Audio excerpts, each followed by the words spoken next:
یہ جانتے بوجھتے ہوئے بھی کہ افغانستان کی خانہ جنگی کا کوئی فوجی حل نہیں، امریکہ کا طالبان اور افغان حکومت کے مابین کوئی سیاسی تصفیہ کرائے بغیر افغانستان سے نکل جانا پاکستان کے لیے ایک بڑی پریشانی کا سبب بن چکا ہے۔ لیکن سب سے اہم سوال یہ ہے کہ آخر امریکہ نے ایک ایسا فیصلہ کیوں کیا جس سے پوری دنیا میں یہ تاثر گیا کہ وہ افغانستان میں 20 سال سے لڑی جانے والی جنگ طالبان کے ہاتھوں ہار گیا ہے۔ امریکہ کی جانب سے افغانستان سے غیر ملکی افواج کے انخلاء کی ڈیڈ لائن 11 ستمبر ہے، لیکن ابھی سے حالات یہ ہیں کہ افغانستان کے 407 اضلاع میں سے 200 پر طالبان کا مکمل کنٹرول ہے اور 124 اضلاع پر قبضے کی جنگ جاری ہے۔ افغانستان میں خانہ جنگی میں مصروف طالبان اور اشرف غنی حکومت میں کوئی سیاسی تصفیہ کرائے بغیر وہاں سے نکلنے کا فیصلہ کرنے والے امریکی صدر جو بائیڈن نے افغان جنگ کو ناقابل فتح قرار دیتے ہوئے کہا تھا کہ ان کا مقصد اسامہ بن لادن کو سزا اور دہشت گردی کو امریکہ کے لیے خطرہ بننے سے روکنا تھا، اور یہ دونوں مقاصد حاصل ہو چکے ہیں۔ صدر بائیڈن نے افغانستان کو 20 سال حالت جنگ میں رکھنے اور لاکھوں افغانوں کی اموات پر ایک لفظ بھی نہ کہا، اور انتہائی کاروباری انداز میں صرف یہی کہا کہ وہ افغان قوم کی تعمیر و ترقی کے لیے نہیں گئے تھے اور یہ کام افغانوں کا ہے کہ وہ اپنے ملک کی تعمیر کریں۔ افغانستان کی صورتحال پر گہری نظر رکھنے والے سیاسی تجزیہ کار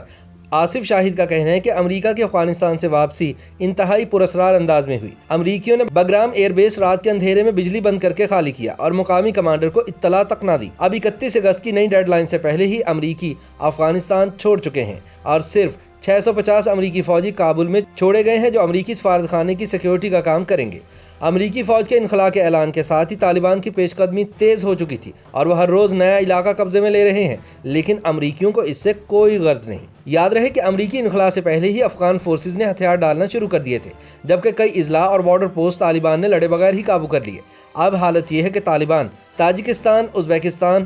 ایران اور پاکستان کے ساتھ بارڈر کراسنگ پر کنٹرول حاصل کر چکے ہیں اور بڑے صوبائی دارالحکومت طالبان کے نشانے پر ہیں۔ شمالی افغانستان میں طالبان کی پیش قدمی ان کی بہترین جنگی حکمت عملی کی تصویر ہے۔ اگر شمالی افغانستان پر طالبان کا کنٹرول مضبوط ہو جاتا ہے جیسے انہوں نے شمال کے بڑے حصے پر قابو پا لیا ہے، تو افغان حکومت اپنے روایتی مددگار علاقوں کا کنٹرول کھونے کے بعد مزاحمت کے قابل ہی نہیں رہے گی اور اس کے بکھرنے کا امکان مزید بڑھ جائے گا۔ آصف شاہد کے مطابق طالبان اور کابل حکومت کی پوزیشن کا اندازہ اس بات سے ہوتا ہے کہ اس سال 1 مئی کو طالبان کے کنٹرول میں صرف 73 اضلاع تھے، جبکہ حکومت کے کنٹرول میں 115 اضلاع تھے، لیکن 15 جولائی تک صورتحال تبدیل ہو گئی اور طالبان کا کنٹرول 73 اضلاع سے بڑھ کر 195 اضلاع تک پھیل گیا، جبکہ کابل حکومت 115 اضلاع سے سکڑ کر 75 اضلاع تک محدود ہو گئی ہے۔ ان حالات میں شمالی افغانستان اگر مزاحمت میں ناکام رہا تو مشرق، مغرب اور جنوب میں لڑائی کی نوبت ہی نہیں آئے گی، جبکہ وسطی افغانستان پر بھی طالبان کا قبضہ آسان ہو جائے گا اور وہ جلد کابل شہر کے دروازے پر ہوں گے۔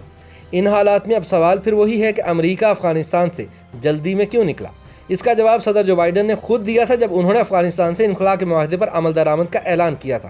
صدر بائیڈن نے کہا تھا کہ اصلاح حاصل جنگ کو ختم کر کے اب امریکہ کی نمبر 1 خارجہ پالیسی ترجیح چین پر توجہ دینے کا وقت آ گیا ہے۔ بائیڈن کا خیال ہے کہ اصلاح حاصل جنگ پر وسائل اور توانائیاں صرف کرنے کی بجائے امریکہ کو درپیش سب سے بڑے چیلنج عوامی جمہوریہ چین کے مقابلے کے لیے وسائل اور توانائیاں بچائی جائیں۔ امریکہ چین کو ابھرتی ہوئی عامرانہ قوت سمجھتا ہے جو عالمی افق پر امریکہ کے زوال کا سبب بن سکتی ہے۔ امریکہ چین کو ٹیکنالوجی، فوجی اور معاشی میدانوں میں ایک چیلنج کے طور پر دیکھ رہا ہے، لیکن امریکہ کے جلد بازی کے فوجی انخلاء نے پاکستان کے لیے گھمبیر مسائل کھڑے کر دیے ہیں۔ پہلی بات تو یہ ہے کہ طالبان کا اقتدار میں آنا یا خانہ جنگی پاکستان کے مفاد میں نہیں، کیونکہ تحریک طالبان پاکستان بھی افغان طالبان کا حصہ بن چکی ہے اور اب واپسی کے منصوبے بنا رہی ہے۔ دوسرا مسئلہ یہ ہے کہ مہاجرین کا نیا سیلاب پہلے سے رجسٹرڈ 14 لاکھ افغان مہاجرین کی تعداد کو کئی گنا تک بڑھا سکتا ہے، جو پاکستان کی معیشت کے لیے ناقابل برداشت ہوگا۔ لیکن اگر یہ پوچھا جائے کہ کیا پاکستان نے اس صورتحال سے نمٹنے کے لیے کوئی تیاری کی تھی تو مایوس کن جواب ملتا ہے۔ دوسری جانب افغانستان کے محاذ پر حالات